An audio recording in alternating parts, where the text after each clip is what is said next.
Is this? Hi, Harish. So yesterday in YouTube only it was only 4 minutes. There is no video on this yesterday. Yesterday we are not recorded any video because we missed from the beginning, and then teachment has given us some warning. So then it just closed out.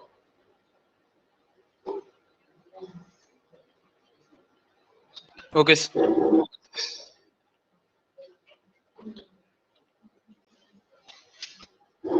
Yes. So we have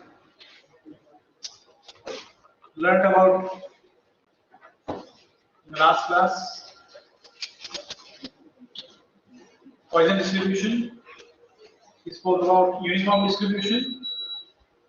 We spoke about uniform discrete distribution or discrete uniform distribution. We spoke about continuous uniform distribution, normal distribution, t distribution, and we also spoke about how t distribution will give us the curve based on the degree of freedom. Chi square we discussed, and we also given a lot of examples to understand chi square test, and degree of freedom also we discussed, and one of you have explained it, Supriya has explained it. Then random variables we discussed.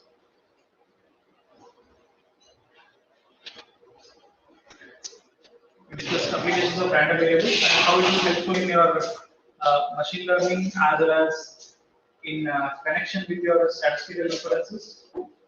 And we saw two theories connected to random variables in coin toss example as well as the population height. We saw discrete as well as continuous random variables. Random variable which is which is going to acquire a value, and the random variable which defines through a measuring, and that we explained, and also saw how and why it is important random variables in machine learning. As we discussed, it creates a function for understanding possible outcomes. So that possible outcome finding functions area of estimation.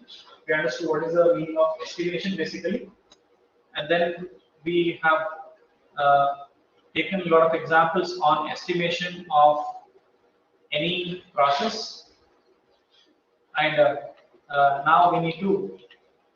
Okay, we also discussed some of the characteristics of good estimator. That how you can say you are estimating properly, or what is the way with which you can do the good prediction or estimation. And we also saw what are the methods of estimation. We only know one estimation when we go to market and we take out some prices and we make estimation, right, of some product or something that we want to buy. But these are all methods are there with which you can find out the good estimation. Then we discussed about element for estimation. One is the parameter and one is statistics. We understood the definition of both of them, parameter as well as the statistic. Element for estimation, that is a element estimator, and the relationship between the estimator and the parameter and statistic.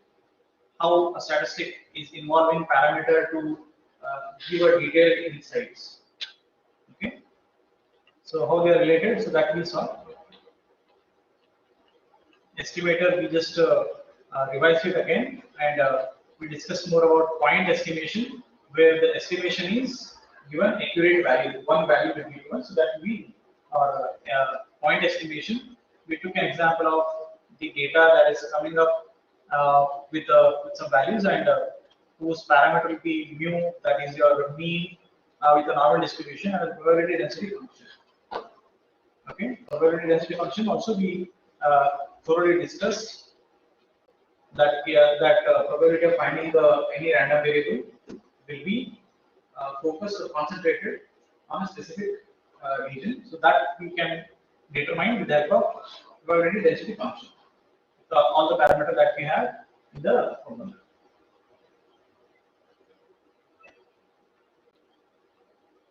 Then we discussed about interval estimation and then confidence interval.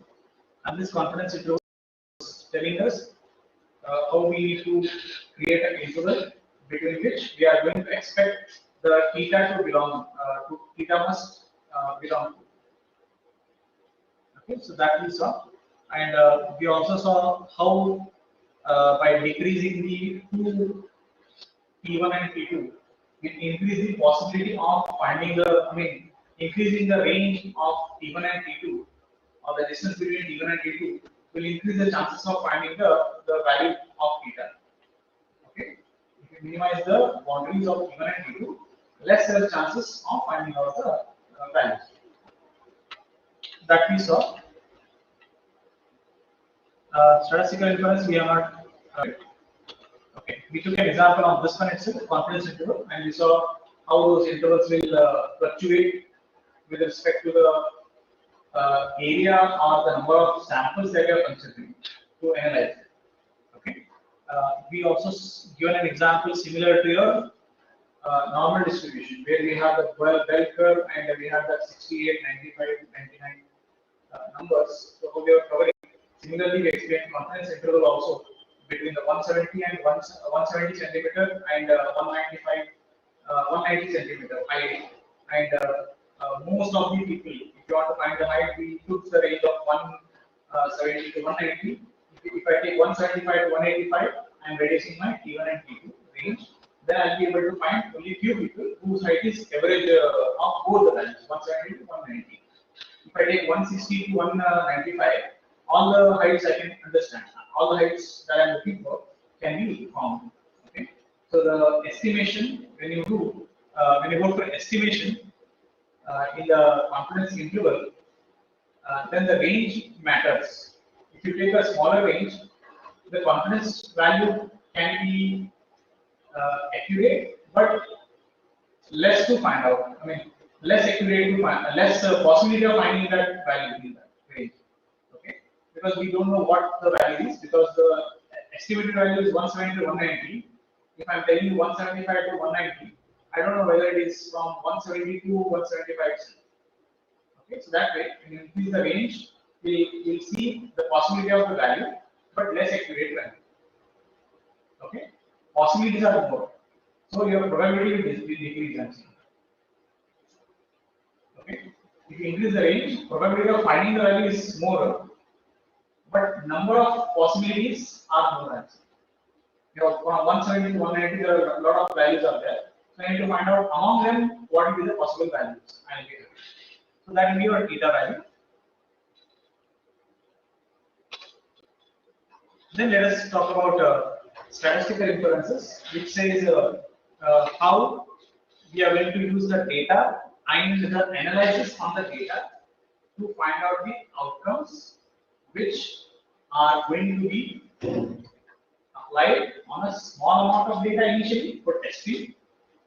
Once these inferences are going to be, or these conclusions, or these insights or results on small data is being proved, that small result can be generalized or applied onto the whole data set that we are going to consider. Alright, why? The purpose of doing that is to make the small testing result to be applied to the whole population, so that I can apply the same result or same formula to every number that I have in my data set. Okay, that's why we have the inferential statistics. Statistical inference is a process. It's a process, okay, of drawing or taking up a result, drawing conclusions about population as a whole data set, or scientific truths from a data. Okay, it may be scientific truths, or it may be any useful truths or results you are trying to find out. As most of the time we took the example of elections, we are trying to fetch the answer about who will win in the coming elections. So we are taking that, taking out that conclusion, drawing a conclusion from the set of survey data that we are considering from one of the cities or multiple cities. If I am considering multiple cities, that is my total population. If I consider only one city, that is my sample. Alright? If something is working for my single city survey, then I'll apply it for, I'll make sure that it is going to prove the sample and my process is going to prove that it will also be applied to the generic population. Then I'll apply it for everybody. Else I'll also take some more samples. The population, some more I'll pick some samples. For them also I'll test randomly. Alright, a population to find out some truths or some insights. Instead of truths, you can say insights about the data. So there are many modes of performing inferences, including the statistical modeling, data orientation, strategies of designs, randomization and analysis. Randomization and analysis can also be used to take out the conclusions of it. Two broad areas of statistical inferences. Statistical estimation, we did. Statistical estimation, we did. And statistical hypothesis testing. I hope you understand this thing. How about this thing? Statistical hypothesis testing. What does it mean by hypothesis? It is the initial assumptions that you are doing and believing on the assumptions that it is true. Temporarily. Okay? So that assumptions, we are going to test it because we initially consider it is right. But once it is tested, then we get to know how true it is. Whether it is near to the truth or it is very far away from the truth. Okay? So I will decide if it is near to the truth, I will consider this hypothesis as literally true. If it is hypothesis very far away from the truth, then I will reject that hypothesis itself. Alright? That is how hypothesis testing will also be considered as one of the methods of statistical inferences. Saying that I have thought this party will win in election, but we have told that 80% seats will come out of 100. They got 75% seats. So my hypothesis is right. Near to 80, I got my hypothesis was 75. They got 80, for example. So my hypothesis is very near. So my hypothesis is correct. Alright? So I have predicted 20, but they have got 100. Very, the distance is very far away from the truth. That's why the hypothesis can be rejected once we are testing it. And this test we are doing before the result is going to come. Okay. Okay. We can have some more example on this or some more explanation on this.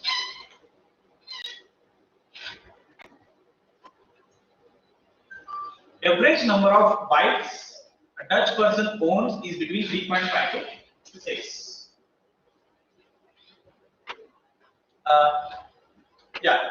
An example could be confidence interval for the number of bicycles Dutch person owns.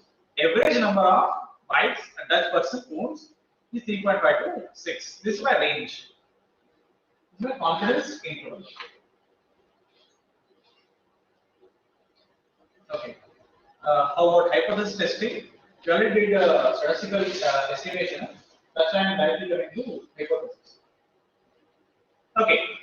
It is a method to check if the claim that you're doing about a population or a whole data set is true or not. More precisely, more accurately, it checks how likely it is that the hypothesis, and that will tell us how true it is to be applied to the whole population. Okay. There are different types of hypothesis testing. Steps to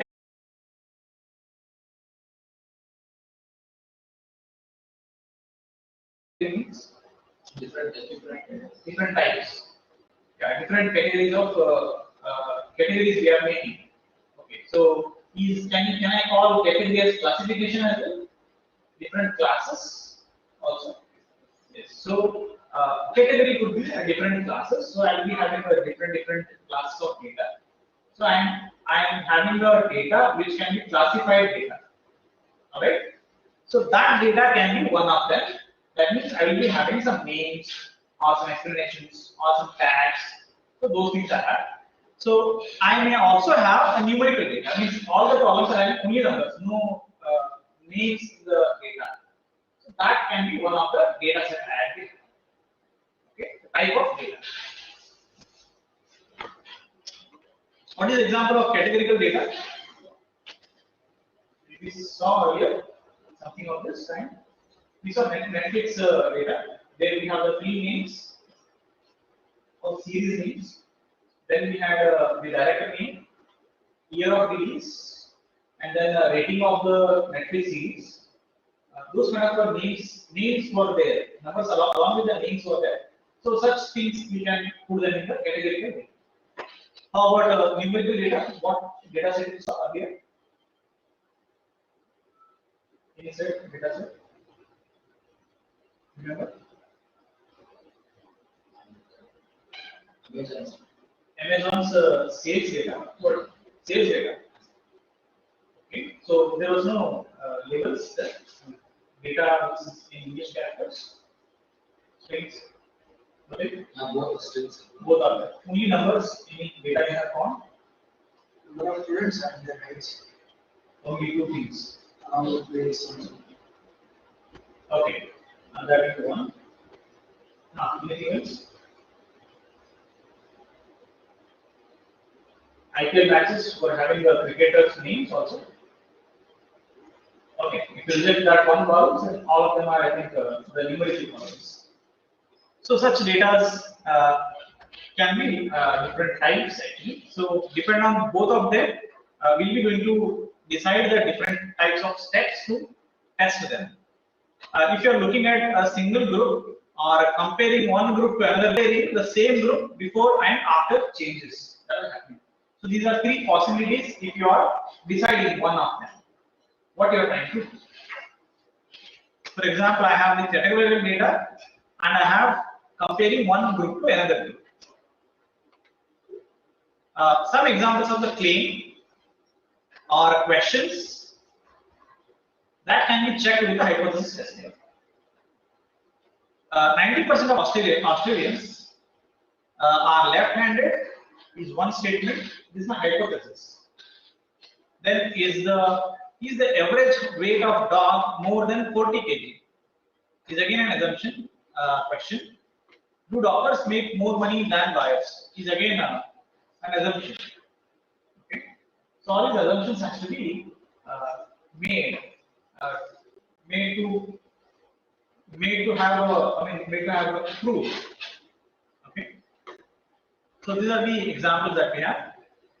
And then we have probability distribution.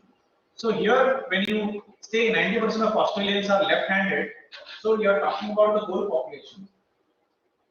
When you take a data of some of them and you apply this data that you are considering on comparing one group to another group, you compare them, then you will have the comparison data.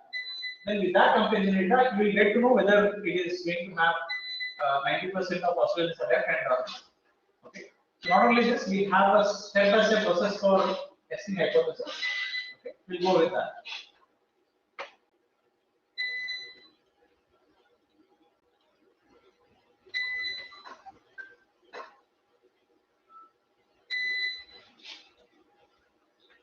Test of design errors, one level of significance. Hypothesis testing is an act of or process of statistics where by analysts tests an assumption regarding a population parameter. One of the parameters that is taken up. You understand? Analyst test an assumption. Who is this analyst? Yes, statistical analyst. So what does what do you understand with a statistical analyst? What do you understand by that? Analyzing the data set. Analyzing the Data. data. Okay. So we'll be analyzing the large data sets Okay. by applying statistical principles, theories, and then coming to parameters, truth or falseness of the parameters of the data set. Okay, that's right. Yes. Analyst testing the assumptions, the whole population. So analyst name says he's going to analyze. But that is not the only job that he will be having it.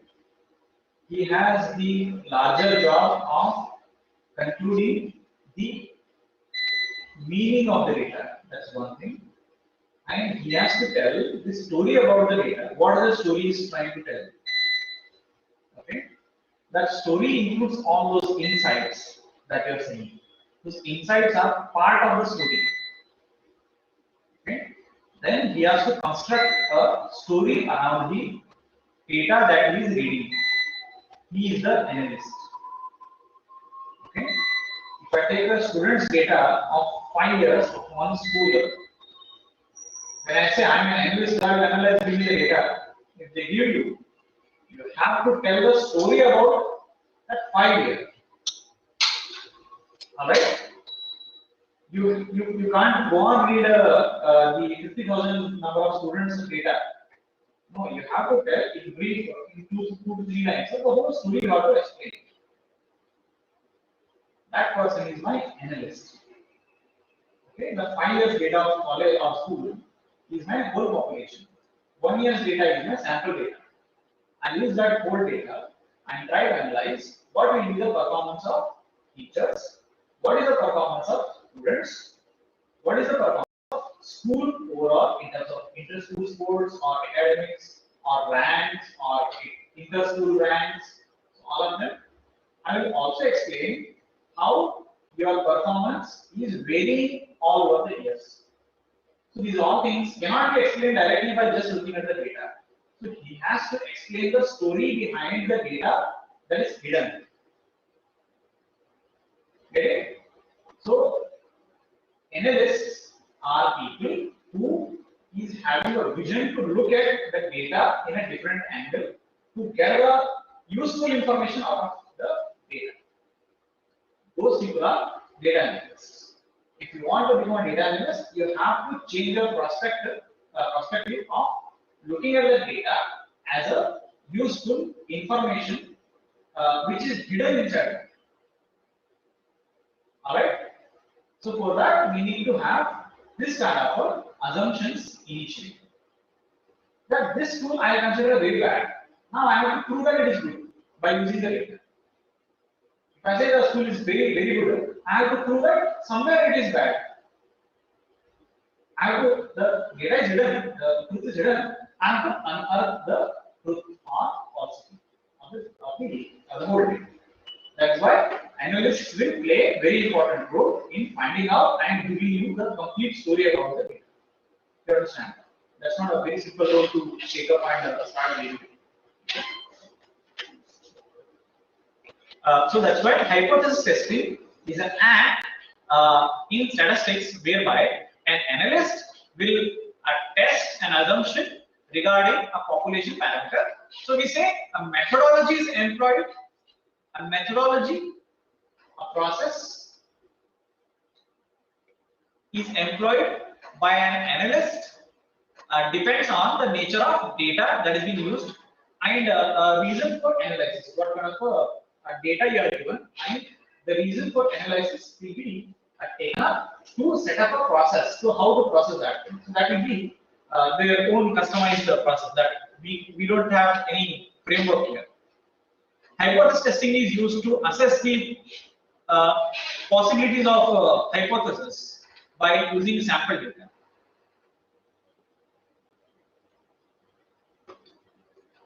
That is about hypothesis testing. We'll have some more example on hypothesis testing.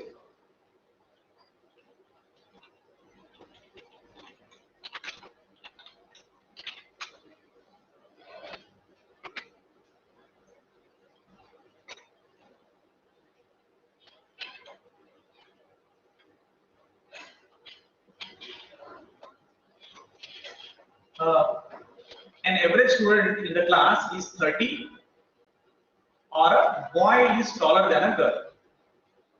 You say an average student in the class is 30 or a boy is taller than a girl. Two statements. All of these is an assumption that we are assuming that, and we need some statistical way to prove these assumptions. We need some mathematical conclusions also in terms of numerical proof that whatever we are assuming is going to be true mathematically at least, because we directly cannot say something. We need to prove. Need for hypothesis testing. It is an important procedure for statistical hypothesis testing. This mutually exclusive population. Two different populations. Okay. Population statements to determine which statement is most supported by a sample data that we have. When we say that the findings are statistically significant or important, it is thanks to hypothesis testing that we will be able to prove that they are significant to the conclusions that you wanted. There is a null hypothesis. Okay, x0 hypothesis 0. Null hypothesis is the general given statement or default position that there is no relationship between two measured cases. There is no connection, there is no relationship between two hypotheses or two of the what I can say statements. Alright, or cases, or no relationship among two groups that you are considering for hypothesis testing. Okay, as we told earlier that we can do a comparison between the two parameters or two groups. So we are taking one of the example on the groups. So no relationship among the groups. When you are considering that as an assumption, that assumptions or hypothesis we consider them as null hypothesis. So null means nothing exists. Alright, so that we are assuming. Okay. It is a basic assumption sign or made based on the problem knowledge. Example, we have a company production is equal to 50 units per day is an assumption. Alternative hypothesis, you understood this one. This is null hypothesis. A company production is 50 units per day. Is an example on the null hypothesis. Null hypothesis can be an example of any other parameter that you are considering, which doesn't have any meaning between. You cannot make connection between them. So when you do that, then we can say that it is my null assumption or null hypothesis. Okay, we don't have any connection between our day-to-day activities and what is going on in central government. What decisions they are taking and what decisions I am taking in my home, totally different. Okay, so that way, when you try to look for the family in your home and the cabinet in the ministries, if I take the two groups and try to compare, I cannot say any comparison. Okay, I can just say both groups are having humans. Okay, the maximum that we can say. So I cannot conclude anything in that. Okay? So that will be a null hypothesis. Alternative hypothesis, we have H1. This is a level. The next level, that is H1. Alternative hypothesis is the hypothesis used in hypothesis testing that is contrary to the null hypothesis. That means it is opposite to null hypothesis. Company's production is not equal to 50 or 50 units per day. Example, this statement and this statement, it is two of them. What we say, a company production is 50 units per day. A company's production is not equal to 50 units per day. Okay, contrary means it's opposite of that. Level of significance that we see there also. It refers to the degree of significance. What does it mean? Degree of significance. It is a level of importance or level of seriousness. It refers to the degree of significance in which we accept or reject the null hypothesis. Okay. Null hypothesis is two variables or two groups do not have a relationship. But is that true? We will prove that with the help of sample data that we are considering. If that sample data also supporting the null hypothesis, obviously we have to say no relationship is there, then it is true. Alright? That's what we are trying to say. It refers to, that is, a level of significance says in which we accept or reject the null hypothesis. 100% accuracy is not possible for accepting the hypothesis, so therefore select a level of significance. 100% we cannot say. 90% I can say, 80% I can say. How much true it is, I can say. That truthiness percentage can be of different level. That we are saying in terms of significance. Alright. So you understand? Degree of significance. Degree of significance. Getting. So, getting. Okay. Let's get back. We have one more slide which explains the steps in hypothesis testing. Since we are in the same topic, so let's explain it and come back.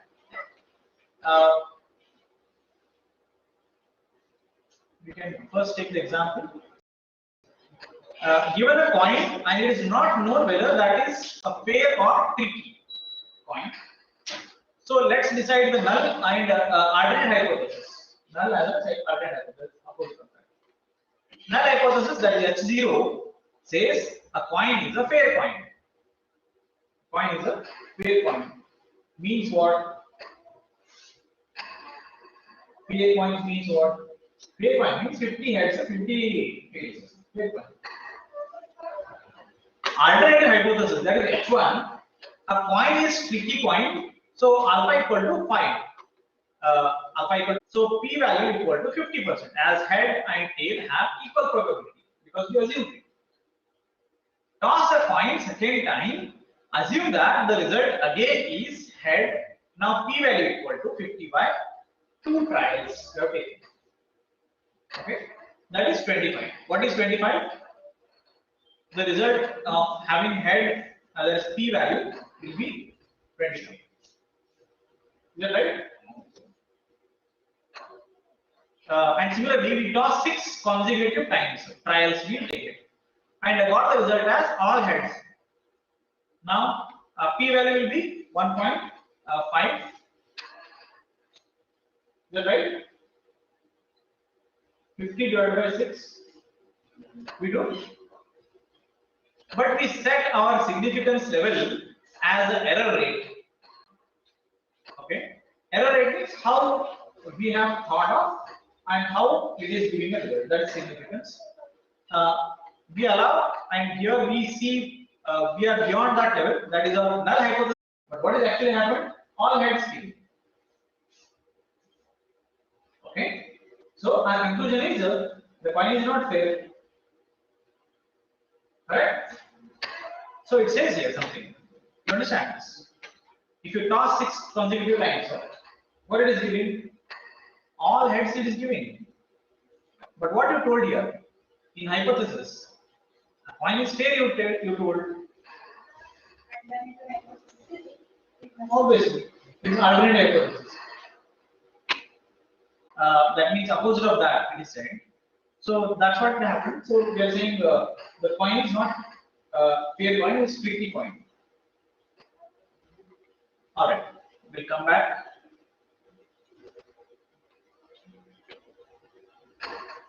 I hope you understand hypothesis testing. We just tested one of the examples, the hypothesis. Decision errors. Decision errors refers to the probability of making. You understand this word? Decision errors. Whenever we take a decision, whether the decision is taken is going to give us the right results or not, that will be decision errors. Error percentage, I mean, errors are just a mistake that you're doing while making a decision. Refers to the probability of making a wrong conclusions when doing hypothesis testing. When a researchers or any analysts set out to do a study, she or he typically has hypotheses or predictions of what she thinks the result will be. Initially, that will be the assumptions. So those assumptions can be decision errors that will come as we are just saying hypothesis testing. We're just testing them in terms of the null hypothesis, and that initial hypothesis that you have made might be null hypothesis or it will be an alternate hypothesis. Okay, but how do you say whether you have made a mistake or not in null hypothesis or alternate hypothesis? If I get null hypothesis, then I am true, and alternate hypothesis, if it comes, then I am false. But how much? So that will be measured in your decision errors. It refers to the probability, that means possibility of errors, possibility of decision errors, of making wrong conclusions when doing the hypothesis testing. Typically, do a hypothesis and the prediction of what she thinks will be the result goes wrong. Okay, that's why we are going to say this is going to be the measure of making a wrong decision. Measure of how much wrong decision you are doing. That measurement is this. Alright. So how do you measure it? Probability. This much you might go wrong. Will be the probability that we are trying to find out. The level of significance as the fixed probability of wrong elimination of null hypothesis. You understand this? Fixed probability. The probability is fixed with respect to how much you go wrong. Okay. The level of significance is defined as fixed probability of wrong. Previous reference also.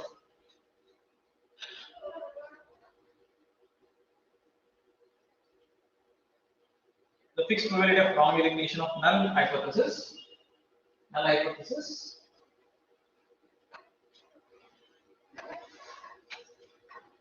Focus on this statement also. Probability of wrong elimination. 3 words. Probability of wrong elimination of null hypothesis when in fact it is true.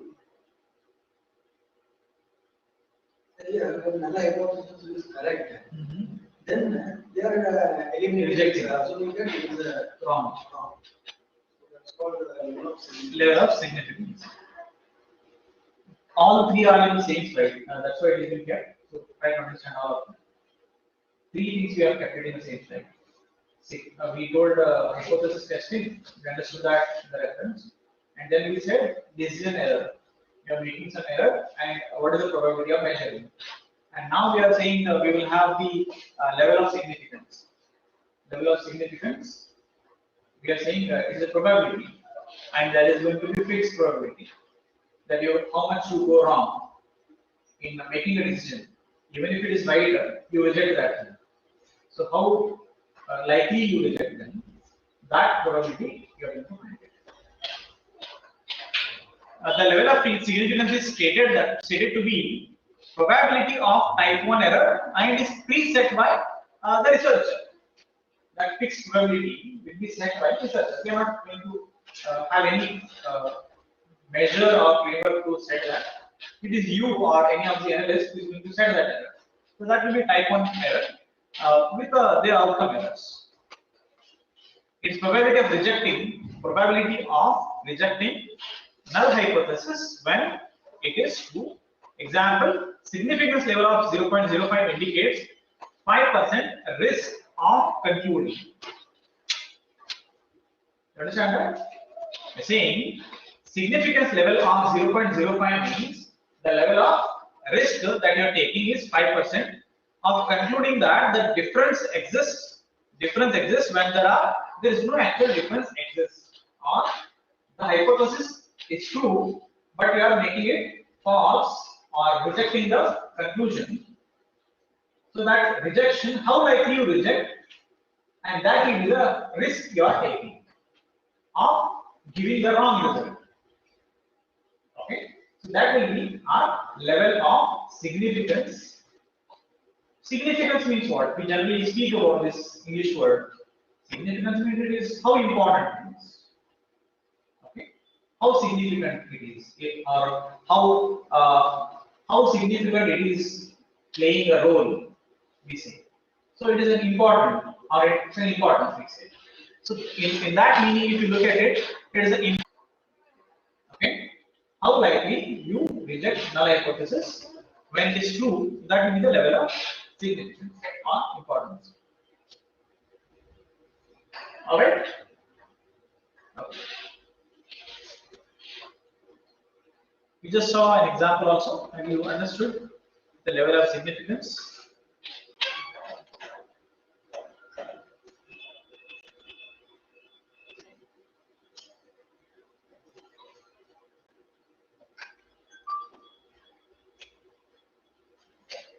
Do you understand this keyword?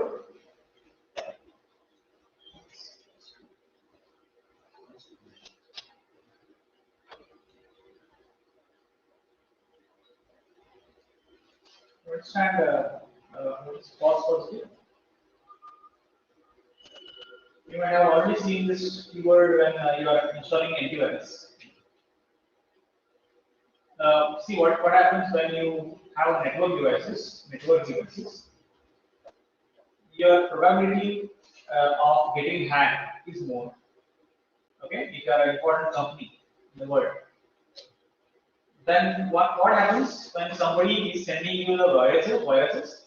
Your network devices will give you alarm that somebody is attacking on your systems. So please protect it. Sometimes the attack is not happening. If still it gives the alarm, then what do you call that? It's false positive. False positive. Okay. What about false negative?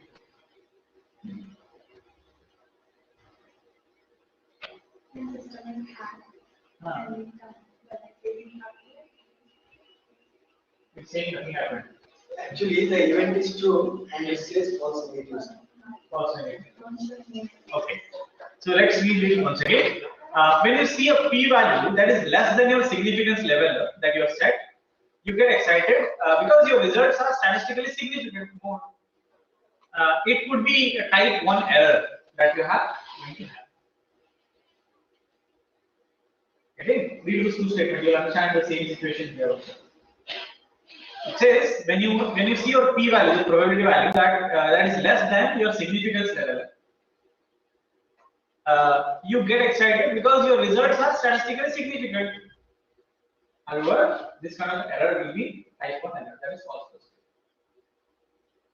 Okay, and it says the supposed effect might not exist in the population. Again, the result is usually no warning when this occurs. Okay, no warning when this occurs. Actually, when the wrong decision is taken, but no warning is given. There is no false positive. There is no type 1 error. That's why I'm saying. Understand that? Okay. In terms of security, if you want to understand, if you are interested, just take out that also.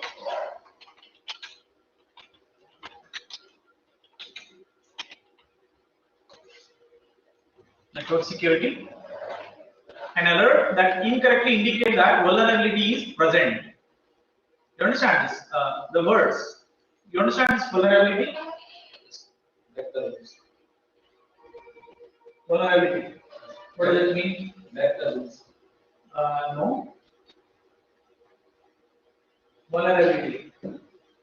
So when it is subject to pressure, it will break down. No. Experience like this. Simple example, remember it for lifetime. You construct a house and your more focus is on your doors in a house. And you lock it completely and full security will be given. Also putting CCTV cameras for your home. Do you also give the same security for your windows in your house? Little lesser. How about the exhaust fan that you are keeping? Do you give the same security for that also? No. So you don't know that from that small hole with the 4 screw removing, the thief can enter into the house very easily. Okay? You think that your home is secure, but it is not secure because you have left one hole that is weak. That one weak hole we call them as vulnerable, to which an attack can happen.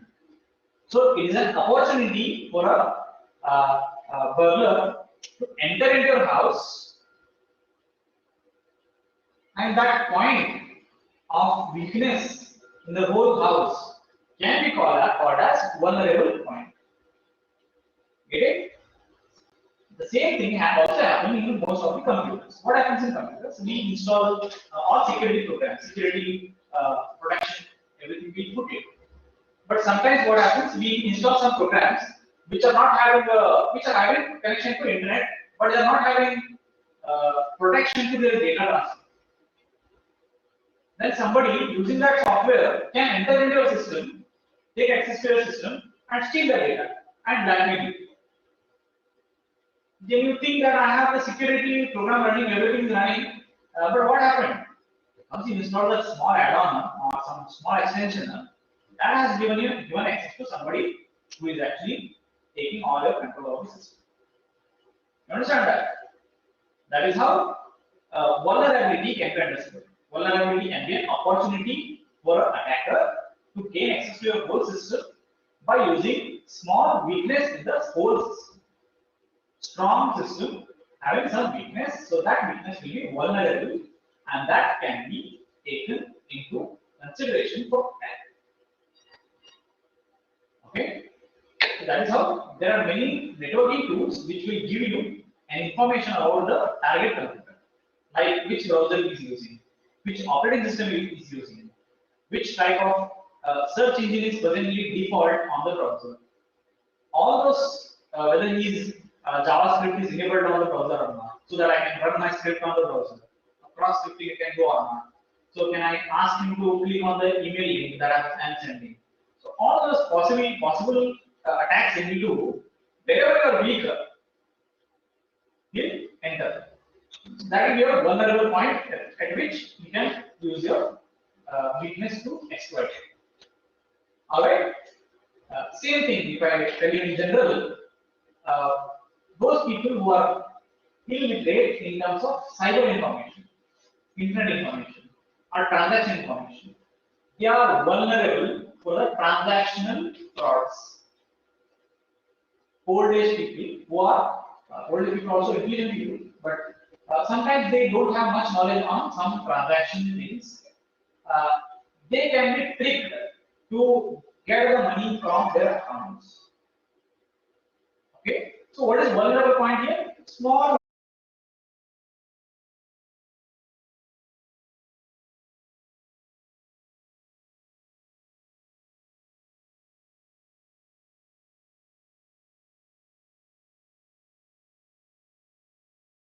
That's how it is inaccurate information given by your system.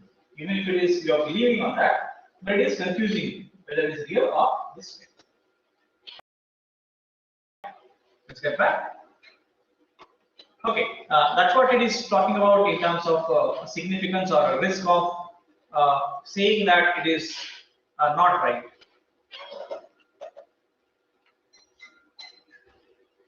That's what it is false positive.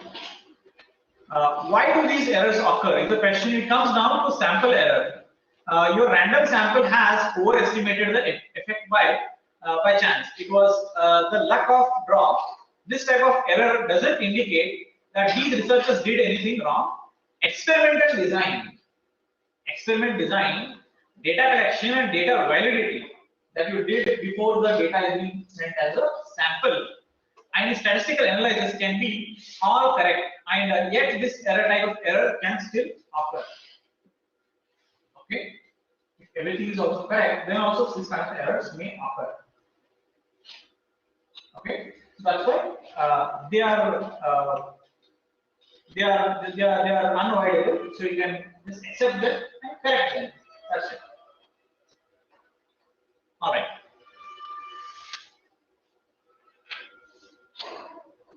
Regression model. How many of you understand what is regression? Explain last time also. Regression and classification. Two things I described as and I told in the diagram is graphs for the plots for the. So that was the least disclosed number. Not that. That was yesterday's color and that is different. I'm talking about the two graphs I shown in terms of classification, in terms of regression. Can anybody show me where is the classification anywhere?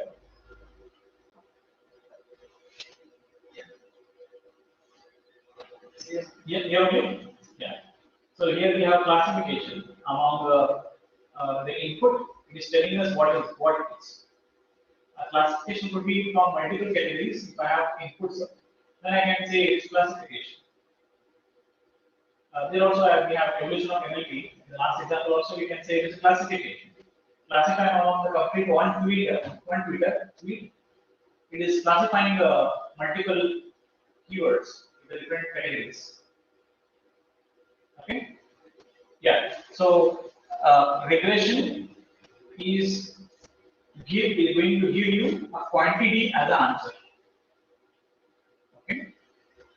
Classification will give you a categorical classification, or it gives you a classified information, or it will give you one of the conclusions by statement, not a quantity.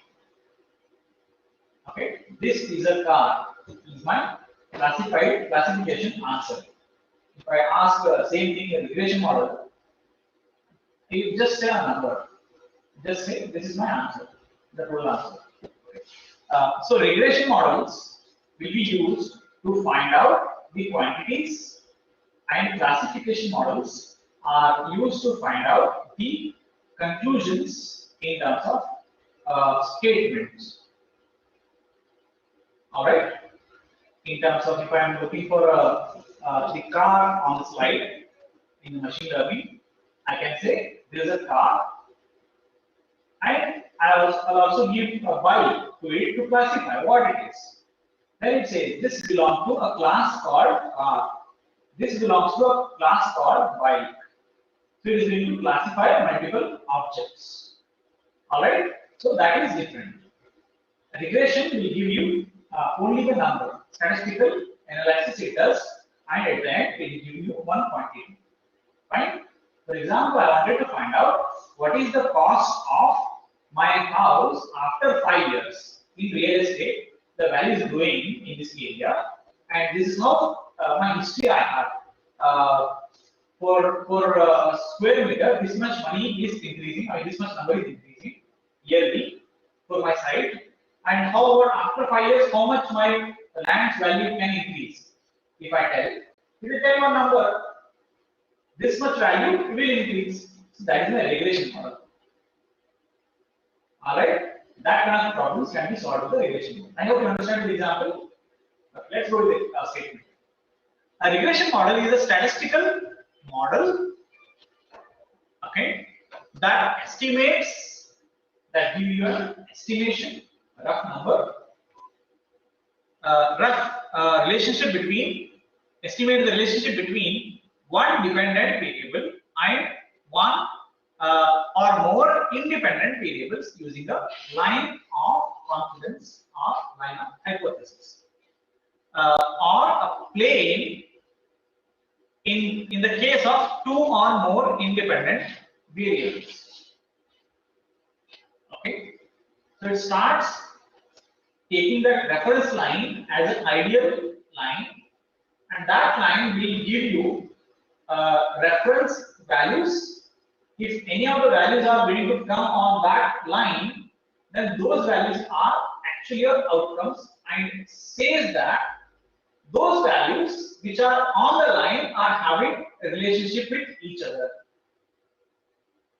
Those values which are away from that line are said to be not having any relationship with the points which are available on the line. Okay, whichever are closer to the line having relationship, whichever are farther away from the line are actually the error values. Okay. Someone can you explain? Can you tell me what is that so that I can draw it on the board? Or Tanushree, can you tell me what graph that look like? You remember we told graph on that day? Yes. The dot there, line is there. Okay. Remember? Okay. We had this. Okay. So we had a line like this. Then we had this kind of a dots.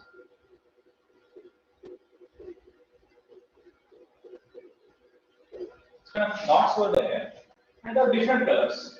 Okay?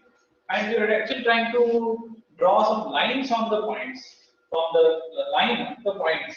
Let's draw the small lines. So, for example, I'm trying to draw the point here. The point is here. This point is here. I'm going to draw a small line on this. Alright. If I have one more point here, I'm going to draw the line on that.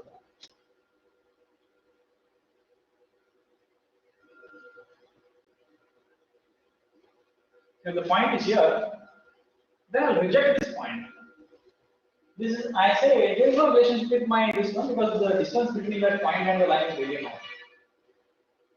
Alright, that will be my error. And these points are actually having a relationship with each other. This is already happening. These are already happening. This is already happening.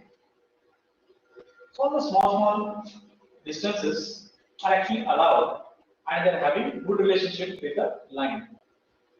Okay, so that means these values that we have here, very near to the line, are actually the direction. If you just remove that line now, I will have group of points which are independent right now can be formed a relationship with each other.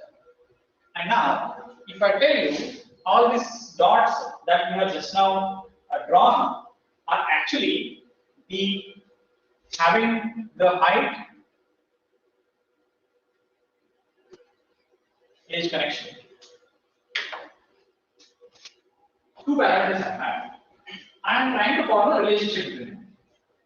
If this is the edge, this will be the maximum height will be height. It will vary. That's why we have multiple points. And if I have any values which are very far away, that value I am not considering. That value I am considering an error. Fine. That's why two variables we are saying here. We are making a statement that in regression model is a statistical model that estimates. It's not saying exactly. Estimation is saying if one point is far, one point is near. Estimation is estimate that relationship between one dependent variable and one or more independent variable using a line. One dependent, two axis, x-axis, y-axis. One dependent variable, one independent variable. I mean, more than one independent variable. Then, if more than is there, then I have to have a plane. All right, instead of line, which is my one-dimensional line, one-dimensional line. So I'll have to have a plane, which is a two-dimensional. That plane can be again a bow and mold in terms of three-dimensional.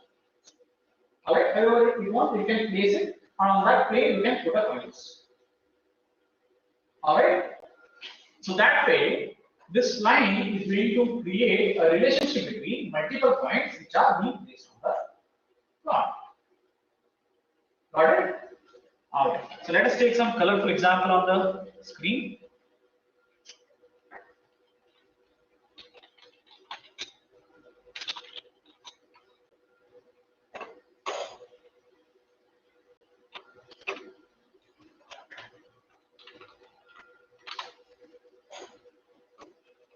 What we have height and weight we have. height and weight, how it is going to vary. BMI is the table actually. Heard of BMI? No? Is it? Body mass index. And everybody must know. Doctors will use it to tell you how healthy you are. Okay? And tell you later once you go home, you can check who your family's BMI.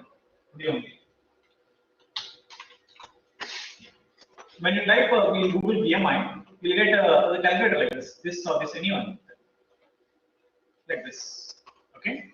If your age is 25, for example, and if your height is this much, and if your weight is this much, I'll increase the weight. I'll increase the weight to 68.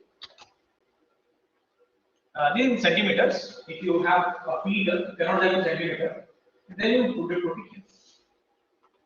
Okay, if it is female or male, whatever is that, metrics, and then you calculate, and this will give you the different types of health. Okay, whether you're underweight or whether you're normal, whether you're overweight or whether you're obese. So this will give you that. Let us do that. Okay, then normal. If this much height is there, weight is there, and this is the age, and it is a male, the balance. So the green arrow shows he is healthy. Get it? If weight is more, and height is less, age is more, that combination will give you that arrows problem. Fine. And if I try to increase my this weight to, for example, 90, it's very high. It says overweight. If I increase it to 120, what is there? I have the number. I'm just putting it for the actual number. They're obvious, obviously. Okay. If I increase the age also,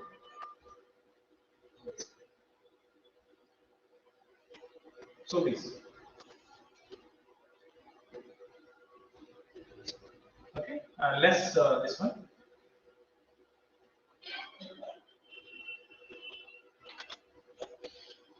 I'm decreasing the height. Obese class 3, I mean, they are crossed it actually.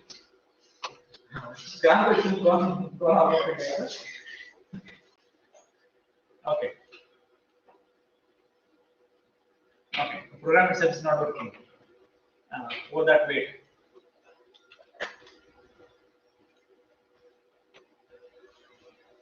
This is obese class 1 maximum.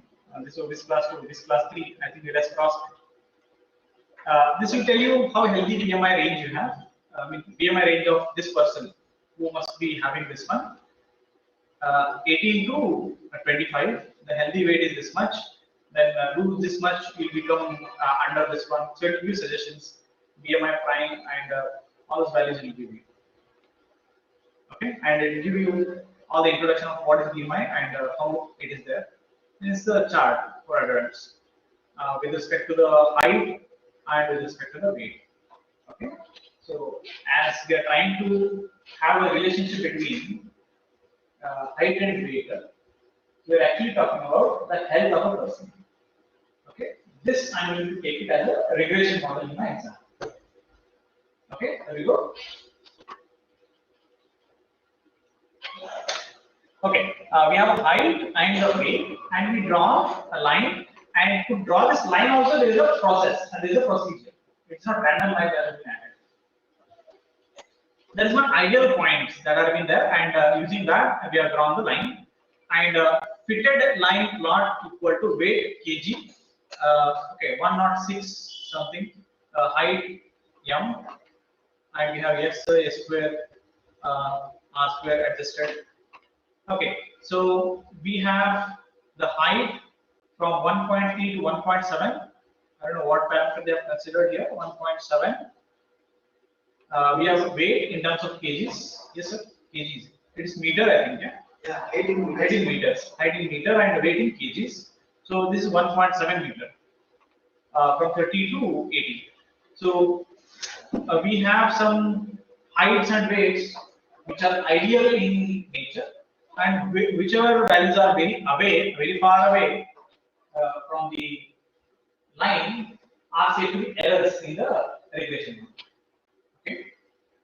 Now the question is, I'm not writing what those dots are there and why that line is.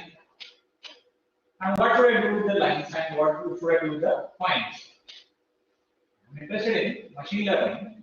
I'm interested in prediction. I'm also interested in probability. But what is this? Dots are there, lines are there. How do you understand this? You understand this like this. I have heights and weights have been pointed out in the place like this. For example, a person's height is 1.5 meter and is having the weight of around 45. Okay. His BMI is available at this place, for example. Okay, this is the ideal line. This is the ideal line. This must be there actually. He's just near to the healthy. How healthy that person is, you can visually show with a population. For example, I will remove those dots and I will add initials of your family members. And I will try to map this. Immediately you'll understand who is healthy and who is not healthy and where all those people are. And if you want to come near to that line, you will tell them that this is what is there. You just reduce the weight this much. You come down near to the blue line. What I'm telling you, I'm actually suggesting them to come near to the line so that they will be having healthy line. The meter that you saw just now, which is actually showing us whether we are healthy or not, that is suggesting because we have those input text boxes and we enter numbers, random numbers, and we are looking at the result. But how about if I tell you to show me all the results at a time? This is how I can show you all the results at a time. Alright? That's how these numbers are varying. Those numbers are varying in the y-axis and those points have been kept. It's very simple to understand. Now, the next level question is, how can I make use of this one for prediction? Is the next question. One person's height and weight, I don't know. I know height, for example. Height, I know. You have to tell me what is the weight of the person. Now, how should I know? Obviously, it is very much hard to tell, right? So when you do that, when you ask a question, you have to use this data. You have to use the line and the nearby points of that person's age. For example, if the person's age, not person's age, it is a height. If the height is, for example, 1.6, only that much we know. We don't know the weight. How do you predict it? Prediction I'm saying, not accurate. I don't know. Now, I'll look at this point and I see there are some points available near this. So, this place I have. Whichever is the nearest point, I measure all the distance by taking that cluster. And I say whichever is near point is the right distance. That is considered as ideal right. And you don't know the weight. You're not telling the weight, but you have to predict. And you have this data. And in that case, you have 1.5 directly go here and tell this weight is this much only. This much only. Because my ideal line it is intersecting with that weight. Alright? So that way you can predict. I'm just telling you diagrammatically. Actually, when you go to mathematical model, they actually understand what I'm trying to say. Just understand that you can have prediction from these points with a relatively available data in that specific place where actually data is actually pointing. But in the 1.5 is pointing somewhere, their intersection is happening. So there that might be 90%, 80% probability that this must be the right answer. Alright? That is how the regression models can also help you in finding out the prices of your house that you want to give a rent in this specific area. How do you do that? My neighbor is given this much area's house for 4,000 rupees per month. Another person nearby is giving 2-bedroom house for this much this one value. I am taking two parameters. I am taking the rent. I am taking the square area. Two things replace the height and weight, this one weight with those two parameters. Now you take the sample values from all the nearby places. and your real estate agents know about this one very well. They understand, they draw this kind of line in their mind. They are very illiterate or literate, but they draw this line and they understand what is the middle number that rent can be given in all the areas. So this number, these two numbers can be plotted onto this regression model, and then you draw that line by looking at the ideal values, and then we'll be able to predict what will be my house price according to market prices. Got it? That is how prediction can be done. You don't know the price, right? You have a data, but you don't know your house price. You cannot calculate because prices are varying. Even the square feet is same, but prices are varying. Somebody is giving 3,500, somebody is giving 5,000, somebody is in a nearby family is giving 5,000. I think he gets convinced that tenant to give 5,000, but the price is varying. Those variation prices, you can plot them and you'll see all of them near only, but all of them are having little difference. So what is the difference? Then we try to find out what is the actual difference. Got it? So regression models will give you a number. That is my point. That's what we are trying to understand. All right. Let's get back. Okay. We understood now how one dependent variable and one independent variable is going to have effect on the whole plot, which is going to distribute the dots there. Okay. Regression model provides a function that describes a relationship between one function, one or more independent variables, and a response dependent and target variables will be taken into consideration.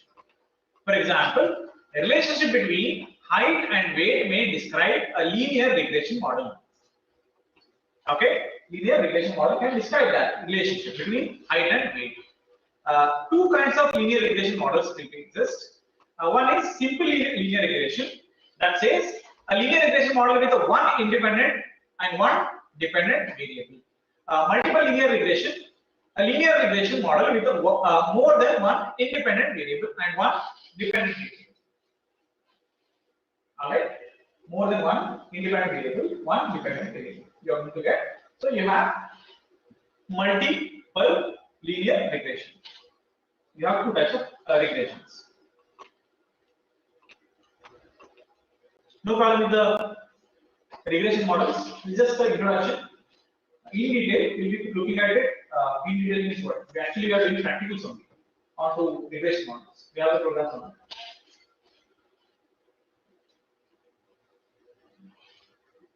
You understand coefficient? We spoke about that yesterday. Okay, coefficient. The coefficient of determination, that is R square, is the number between 0 and 1 that measures how well a statistical model predicts an outcome. That means again it is a measuring thing. What it is going to measure? It is going to measure how well a statistical model or statistical algorithm or a process predicts an outcome. How efficient it is. It is going to measure that. And what are we symbolizing it? It's R square. You can interpret the R square as proportion of variation in the dependent variable that is predictable.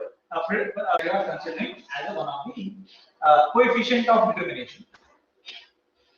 Okay, determination of a model and its efficiency can be this one. I hope you understand. Okay. And for this one also, we have a detailed study and we will have more detailed formulas onto this one. How we actually do it in the machine learning. What is R squared? Is a statistical measure that represents the proportion of variance for a dependent variable that is explained by an independent variable and variables in the regression model. I'll repeat again. For a dependent variable that's explained by independent variable or variable in the regression model that is going to be plotted to give you the prediction. the predicted value or quantity or house prices or the BMI value that is going to be predicted, how practically it is true, that will be measured, and that measurement can be done with the help of R square. That's what we are saying in the R square. Adjusted R square is calculated by dividing the residual mean square by total mean square error, which is sample variation of target fields or a target variable. The result is then subtracted from 1, that is 1 minus the R square. Adjusted R2 is always lesser than or equal to R2, lesser than or equal to. If the error is 0, then obviously you have the 1 as a probability of finding out the model is working correctly. Okay.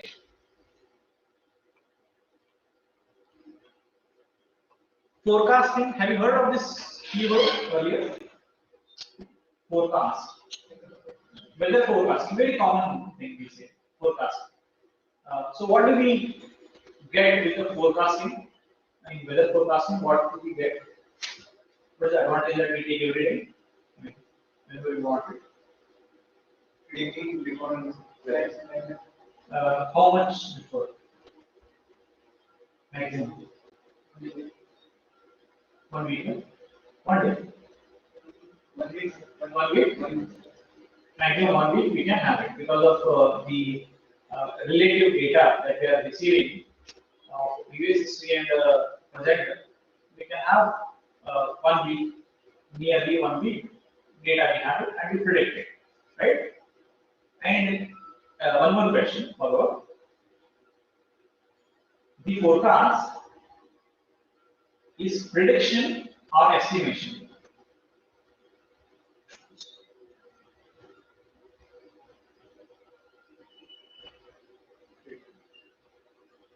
It's a prediction. It's a prediction. It's a prediction? Yes, it's a prediction. Because you have probability and you have prediction. Right? How about estimation? Estimation, we arrive at a numbers. We arrive at a number, not a conclusion.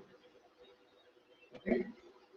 So in that case, we have the prediction of 1 week in the forecasting. Forecasting is what is going to happen in future that we are going to tell it presently. That is prediction of indirectly.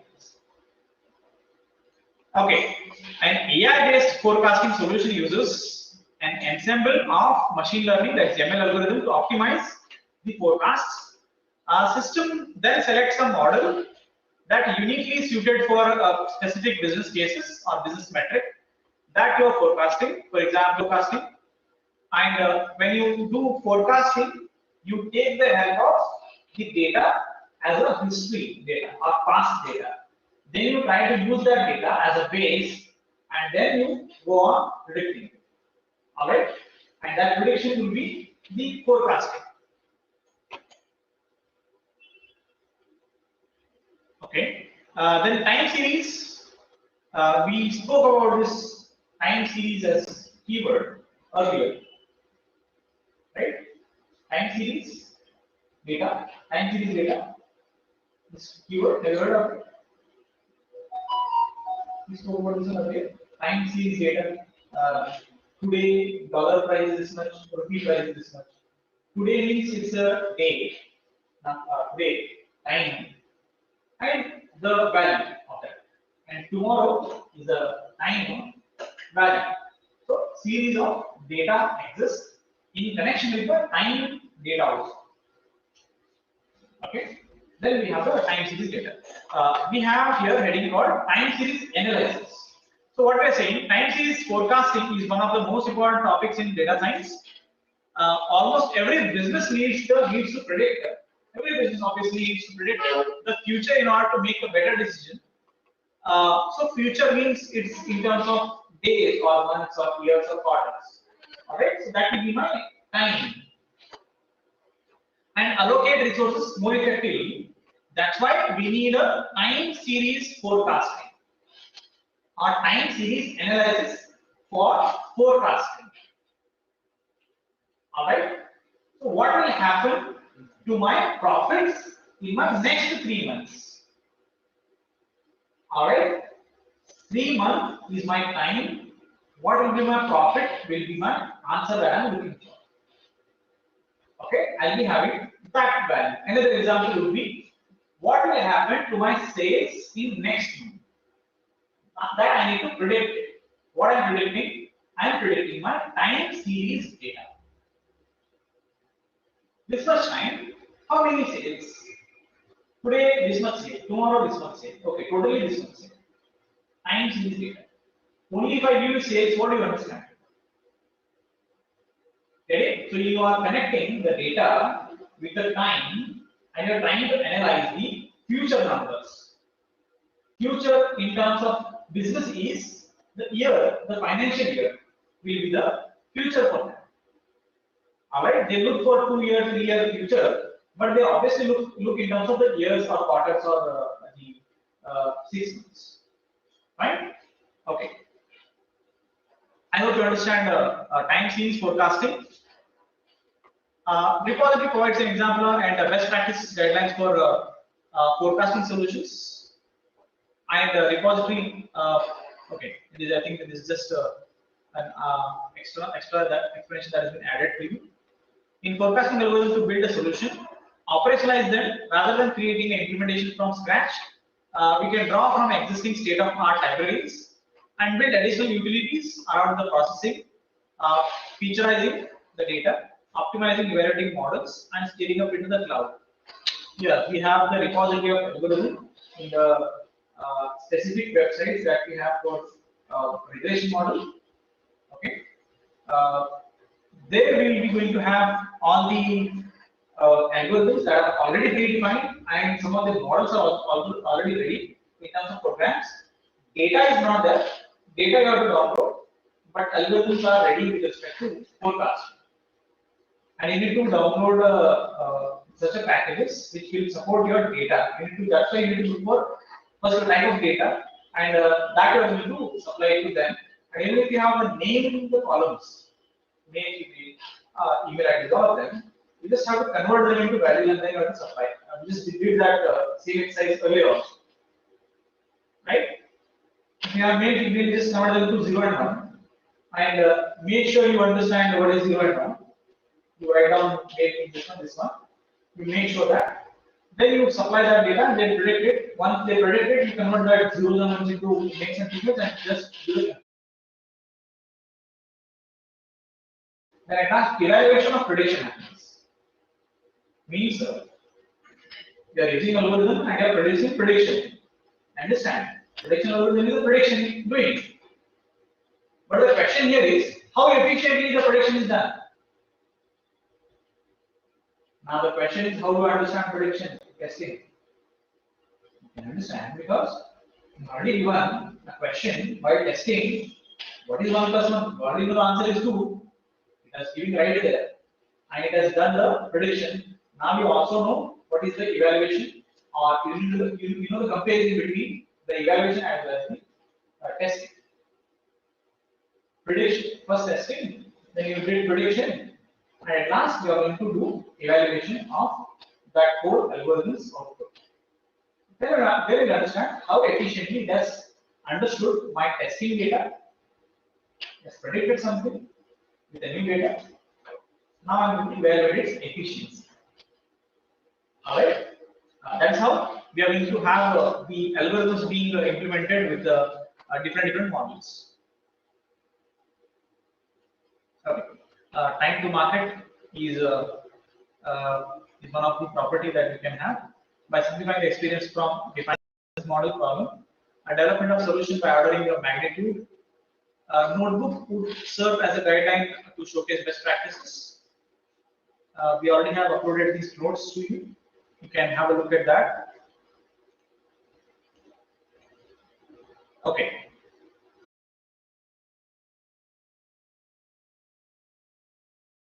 Strategy. You understand the meaning of strategy? Strategy, you understand? In cricket match, Captain. Huh. Readings. Training. Okay. What happens when training? Strategy, how do they use? Training of which? Cricket players. Not friends. Trading. Trading, stock trading. Okay, stock trading. Then we have strategy. How? I don't know. That's what I'm asking.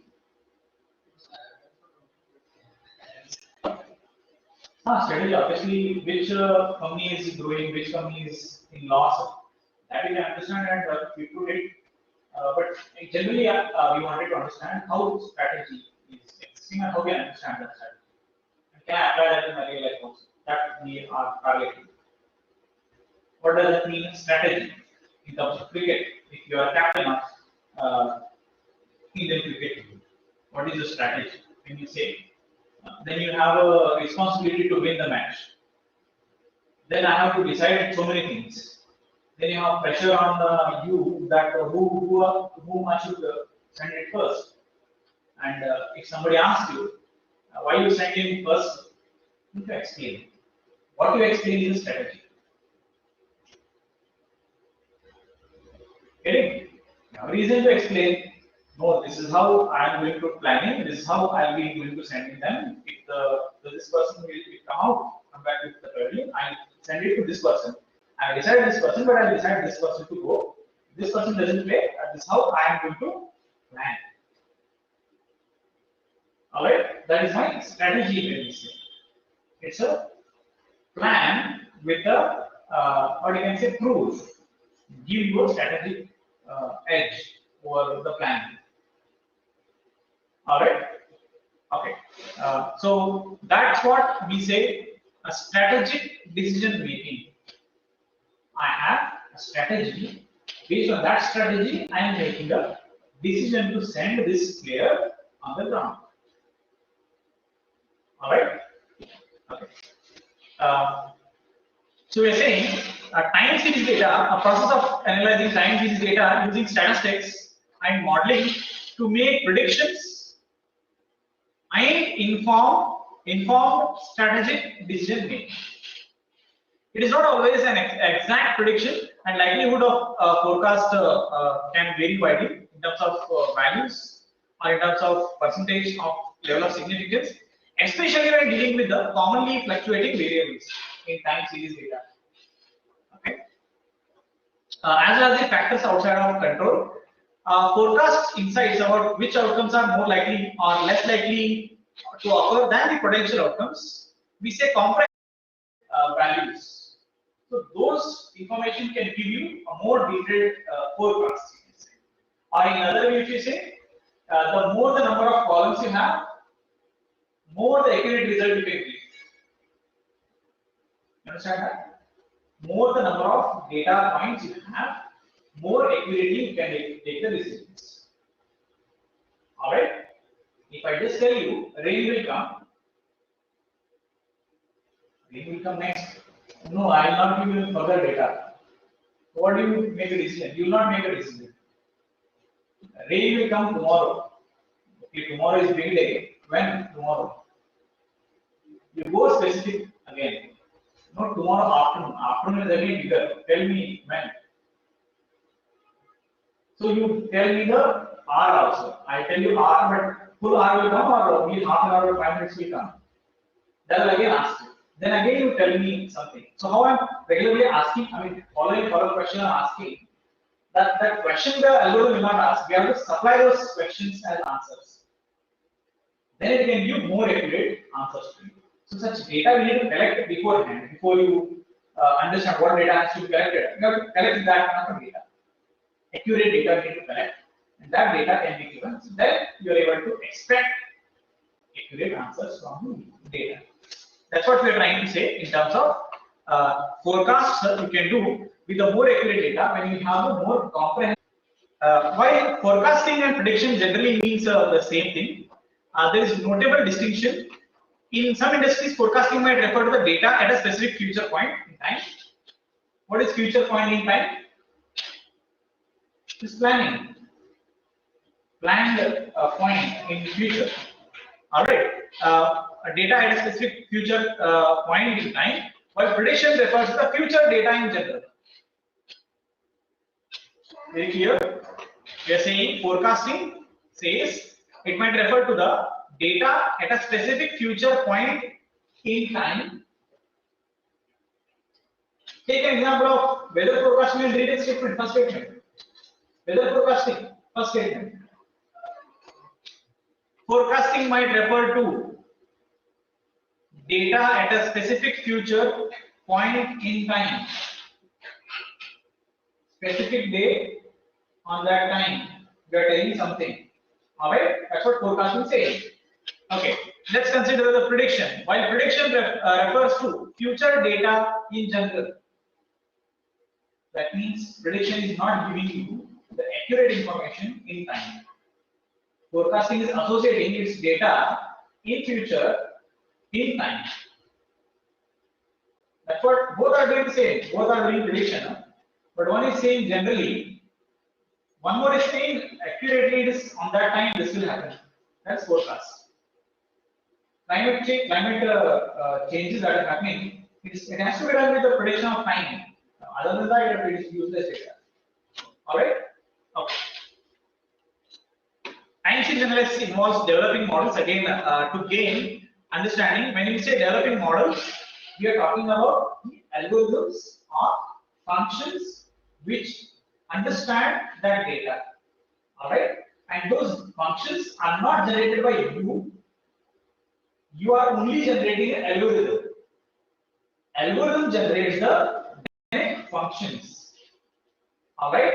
Those dynamically generated functions we are calling them as one model. Alright? Now you understand algorithm. Algorithm understand data. Based on data, I have created my functions. Functions consume the data and give you the prediction. Yeah? I'll repeat it. Algorithm you have designed and you are giving algorithm the data, and data based on data your algorithm design a function to consume that data and give you the prediction. That is how your series data, any type of data that you are giving it, that will be consumed by your algorithm. Internally, all the process will happen. Okay, developing models to gain an understanding of data, to understand the underlying causes of the what you can say time series analysis. For example, one person is having a disease, disorder. Disease and disorder are different. Disorder is temporary, disease is permanent. When a person is having a disorder, that disorder might be a fever or cold or something. Doctor tries to find a cause by diagnosis. Now, diagnosis is a process of finding the disease or disorder by looking at a lot of parameters. Understand? I'll repeat again. Doctor is trying to find out the cause behind the disorders by diagnosis, a process of diagnosis, and diagnosis is a process of looking at multiple parameters and coming at a conclusion of what is the cause behind this disorder. Here, he look for the BP, he look for the heart rate, everything he look for, and then he come back to a conclusion. That conclusion is the cause behind the disorder that has happened to a person. Then for that cause, he will be giving the medicine. Here, what does it mean cause then? It's the main reason behind the disease or disorder that you have it. Alright, so what does it mean cause? Cause is the reason behind some effect. That's why we say cause and effect in play. What will happen first? Cause. Obviously. Cause will happen, then only some action can be taken. That's why it happened, right? You drank a cold water from the fridge, freezer, and you don't have the habit of drinking that. Immediately you will get a cold or fever or something will happen. So you have a cause of that action that you have taken, and the effect that has happened to you is you became ill. Alright? Okay. So time series analysis involves developing models to gain understanding of data to understand the underlying causes or underlying insights behind the analysis. Why behind? Why is again a cause itself? Why that happened is a cause. Understand? Why is the question which says causes. Okay, analysis can provide why behind the outcomes you are looking for.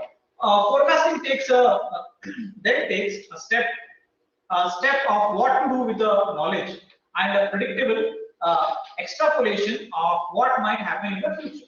Extrapolating is nothing but trying to conclude on some basis. Okay. So what will happen in the future that you are going to take step based on the time series data has given you the forecast. Okay. This is how there are softwares itself already which are being used as a tools called as decision-making softwares. Okay, internal companies use such kind of softwares for their own analysis, and they make a decision based on the data that they have collected and analyzed. What will be my next move? Do I do other projects, or do I do in other domains? Shall I go? Or my stock prices are going down. So what should I do? Why my stock prices are going down? How are my sales? How are my profit? Shall I hire more number of people, or shall I reduce the number of people to save my company? That will be told by a software. So many people are being removed recently. They directly don't think that tomorrow will remove some people. Okay. They predict something that my company will go lost because of these reasons. So let us remove these people. So that will cost cutting will happen. And yet once again, when we regain the strong strength, again we'll hire more people. Or we may hire the same people who we have rejected. We have removed. Get it? So that's how companies will use the forecasting data to handle their operations. They balance their journey. Alright. Momentum is one of them which has to be maintained. Since you are going to become employees of some companies, definitely. You need to understand the momentum of the company's journey. Momentum means continuously something is happening. If I don't give you the work today, if you become empty for 1 month and giving you the salary, the work has not happened, client is not paying me, I'm giving you the salary, my company goes in loss. You're not working for the month, I am giving you the salary which my client has given me, and client is asking a software and I am not developed it. So 1 more month you take it to develop the software, and this month salary it is a loss on me. So such thing can also happen when there are no projects and you are asking a salary without doing work. Then my company also goes in loss. You understand? So the momentum goes like this. I have to continuously get the projects. I have to continuously ask you to work. I have to continuously deliver the work. Continuously I ask my client to give me the money. Continuously I give the salary to you on the fixed, no change. And also give the bonuses if you work extra also. That momentum, if it is not there, you are not getting the projects and I'm giving the continuous salary, I have 2 options. Since I'm not getting projects, I have to remove you. Do I have any action? I mean, any solution? The only solution you should get is the projects if you have it. You can't do that obviously because you don't know how to get them. So that's why the only chance is to survive the company. The company is the overall, right? Other people are also surviving. So you have to get down on the ship and you have to save yourself out. Listen. Right? That's how it is there. So whenever you in future also if somebody is removing you, don't feel bad because it's a process of company's sustenance.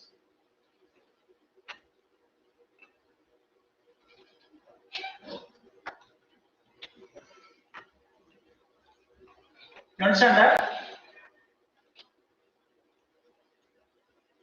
So the time series components, secular trend, components of time series. An observed time series can be decomposed into 3 components: trend, that is long-term direction. Okay, that's a company if you think of long-term direction. The seasonal, that is systematic or calendar-related movements, and irregular, that is unsystematic or short-term fluctuations.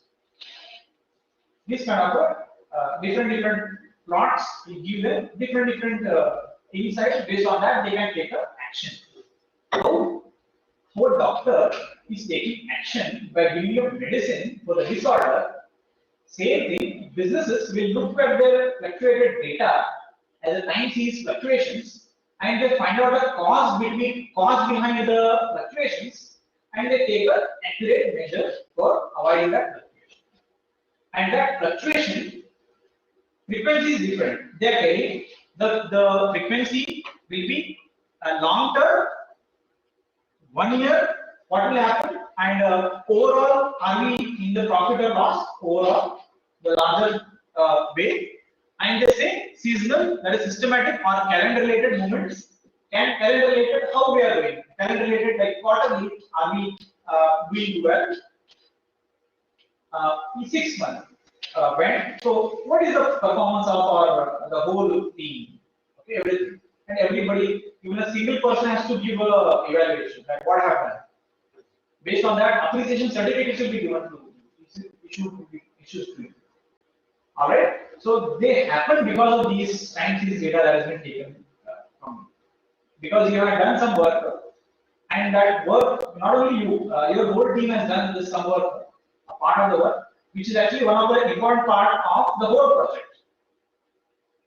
Okay, then your whole team will be also be given an appreciation and the bonuses, and also be given an appreciation certificate. That means you are actually participating in the fluctuation and correction. Alright, that's how you can also think about the same thing in terms of supermarkets. Supermarkets are not earning much profit because of their misplacement of the products. Then they check that trend, how much sales we are happening. If I change the placements of them, chocolates at the counter, milk at the end, so that I can go whichever important things I can put it last. So when they're coming back, they also look at other things and they buy more things. The pattern they check it and then they set up some changes because of the sales that are happening. So that can also be one of the examples of how this time series data can help you in sales as well as in terms of this. They will be questioned to this person. So it is his job's question to apply these rules that we're just studying on the slide simply. Alright, it is happening in your review itself. In my review, it is happening. But we don't know because we are not in that domain currently. But now onwards, you have to meet such people and try to understand this kind of things. Because they are very seriously working on the data, the whole data. Because the purchases that you do are actually being recorded on this system actually every day. Every evening you look at all the data that you purchased. Understand that. Now onwards, whenever you visit those places, please meet and talk to them for 2 minutes. Alright? Okay. We have 4 components in the time series. We have a secular trend, which describes the moment along with the term, seasonal variation, which represents the seasonal changes, and we have a cyclic changes, cyclic fluctuation, which corresponds to the periodical or cyclic, means every month if they happen. So the month length is my one cycle. So if my 3 months is my 1 quarter is my cycle, so I use that as one of the cyclic fluctuations. And then I have irregular variations, which are other non-random sources of variation series. I hope you understand. Okay, that is the time series components or time series fluctuations with a different duration that you are selecting. Think about the software that they have to analyze the whole data of supermarkets, right?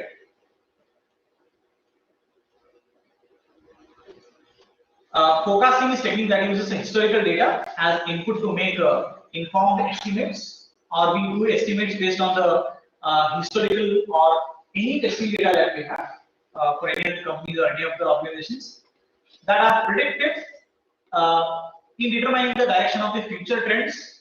Do you understand this future trends? What they are trying to say? Future trend in any organizations you take. What is the future trend that they will be going to understand with the past data any organizations you pick up, any sports you pick up, or any player's history you pick up, the same thing you understand. Okay, supermarkets, or your cricket match, or stocks, as you say, stocks will also have their own history of fluctuation. All right.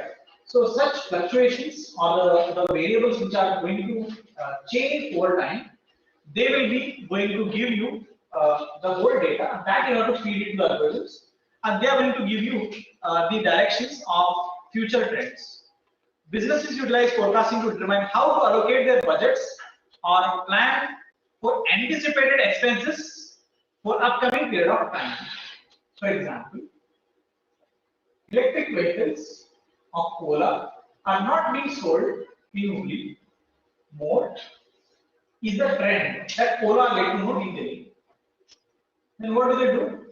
They start spending more money on ads. You go on seeing, you start looking at the ads of those Ola scooters in Hooghly. And if either people understand, okay, Ola people have spent a lot of money on ads, they are getting more sales. Either people also start sending more offers and more ads on city. So how do they understand that? They understand the past sales data, right? So that we are trying to understand that based on the trend, you understand what has to be taken action. What action you have to take in terms of money that they are spending presently. Okay, so that's very serious thing. When you talk about the budget or the money, it is very serious. Those numbers that you give as a data analyst are not the numbers; they are the money of the company that you are telling them to spend. If you are telling as a data analyst of Ola that the sales is coming down, sir, so can you please open your pocket and please spend some money? Then you are seriously asking them to spend money. All right, which they have to earn from back from Hooghly itself. Whatever ad money they are spending on Hooghly has to pay them back. That's the rule. All right, so that's why that's very serious thing when you talk about as a data analyst or AI engineer. Those numbers are very serious. Forecast is based on the past data as opposed to the prediction. This is more subjective to domain that is selected based on the intrinsic and gut feel or guess. Evening news gives what does it mean? We just made a small difference. What we told? We told that in forecast we give data as the prediction, but in time. What prediction said? Prediction said I will also do the same, but I will not give you the time. I will say generally. This is the data. Forecast also gives the data. Prediction also gives the data. Prediction says I will not give you the time at which this happened. Forecast says exactly at this time this will happen. So we are saying here in the news in evening, give you the weather forecast of what will happen this specific day in a week. Rain will come on that day and that time. We are saying. Interchangeably, you can say both prediction and forecast are same. Agree. But they just have a little difference between what we are giving as output. Alright? That's why we are making a statement. Evening news gives a weather forecast, not the weather prediction. That's what we are saying. Forecast is based on the past data. As opposed to prediction. What will prediction will do? Prediction will be forecast based on the present data that you are giving or you are asking. Okay. Not only it can give not only the 1 week's data, it can give you 1 year's data also, prediction. Okay. So it is going to give you. Obviously, there is a training data that you are doing. Training data you are doing to machine learning. Machine is going to learn from the past data and it is going to become intelligent. Once it is intelligent and it is ready to predict, what it is going to predict? Does it only use the previous data? It also uses the present data. regardless, the terms forecast and prediction are often used interchangeably. Classification problems. You saw about the understood previous topic. Forecasting. We'll finish this module. We are at last slide. Okay. Classification problem. Okay. All of you understand the keyword classification, right? Classification says class in its word. All right. Class, you understand. Okay. Group of similar elements or beings being grouped together. We are making one class. All right. Students in one class belong to a class 1 or class 2. So that way, I can say that classification. Their classification problems is when the output variable is a category or a class. Bird is a category. Humans are one category. Automobile is a category. All right. A specific diagram or a model is a category. All right. Furniture is a category. Electronic device, class of categories. So that way, the output variable is a category, such as red or blue or disease or no disease. The classification model attempts to draw some conclusions from observed values that we have given it. Give one or more input classification model will try to predict the value of one or more outcomes. Okay. All right.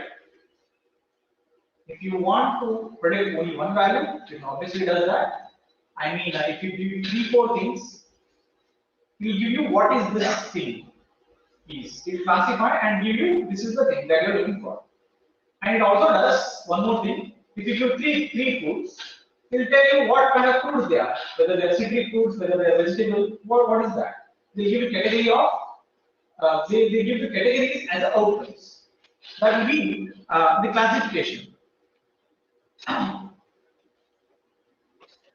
Machine learning in ML, classification refers to a predictive modeling problem where a class is labeled. What does that mean?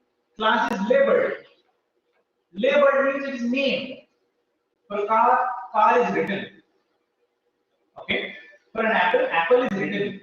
So that written name is the label we are calling. So when we are training, we train them with the name as well as the photo that we are showing them. Well, by training, I'm telling you before only that what is this one with a label. All right. So machine learning will give you classification refers to predictive modeling problem where class label is predicted for a given example of input data. The prediction will only happen if the algorithm is intelligent enough to recognize that. If the algorithm has to be intelligent enough to recognize, it has to get a training. While training, we have already trained the machine learning model with the help of the images as well as the label data. Then only it is able to understand that. Not only the photos. If I don't want to show the photos, I will take out the characteristics of each of the photos and I will describe that data and I will give the label for that description. For example, shape of the fruit is this one. Color of the fruit is this one. This is how it looks like. I'll describe that thing and I'll label it. If this is the characteristics you find it, please tell that this is the fruit. If you find this is how the characteristic, this is the label. So I have told them what is my label, that's my Y column, and what are my characteristics. Alright, I have already trained my machine learning model with the inputs along with the labels as my outputs.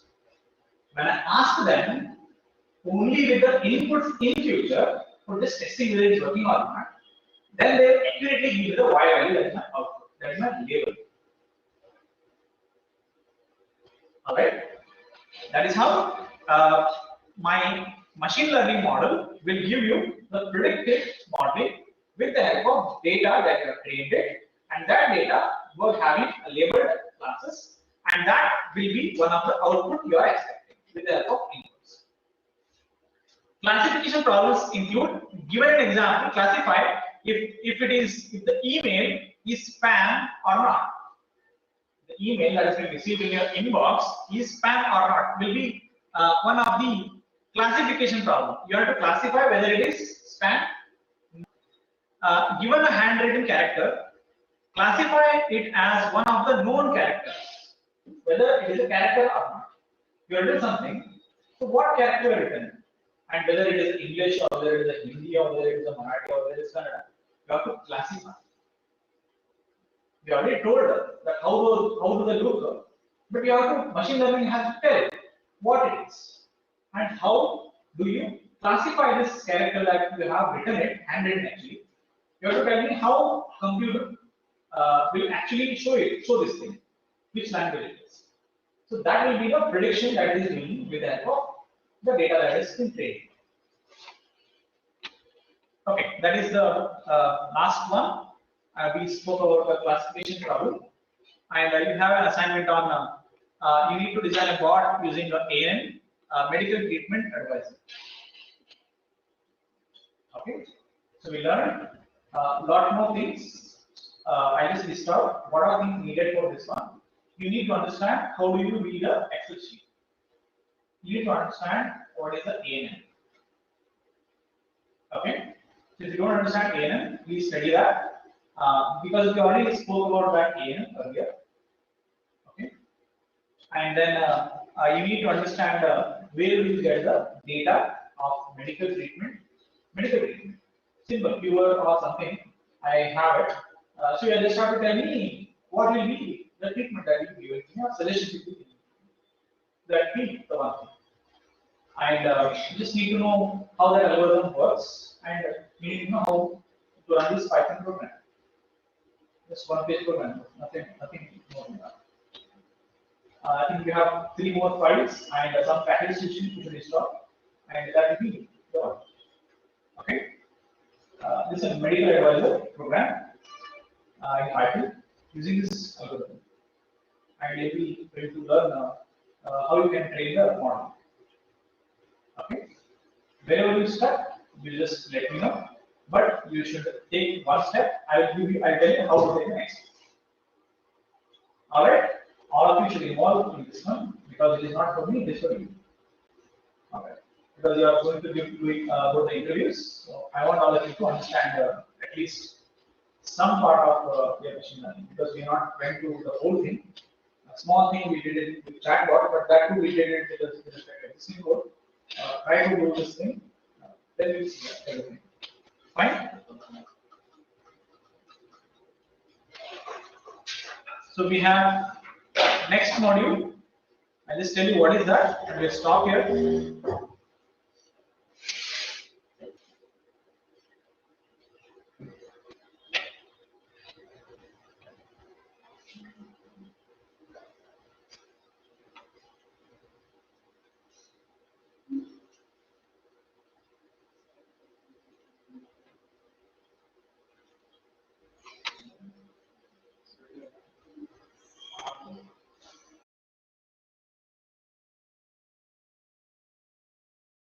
Understanding that it's environment. Okay, that section is done. Next, the Jupyter notebook. How do we use it? And that we are using it already, and I have already explained it to you how to use it. Okay? If any part I have missed it, I'll also cover that. So we can go faster in that. Further, immediately we can go to NumPy basics, and that may take around 4 to 5 classes. To make it more interactive, it may take one or two extra classes. But I want all of you to actively engage in the programming so that we can go faster into all the 3 packages. They are all actually packages. You can install it, quick install, all of them. That's NumPy, Pandas, Matplotlib. Alright, so I hope all of you will attend and will not miss any of the classes, because all 3 packages are very important and basic for any algorithm that you use in future. Anyway, right?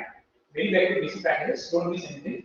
There are many functions available. I want all of you to make a notes of whatever functions we are going to write here. All right. All right. Thank you for joining today. We'll stop here and we'll continue this module next class.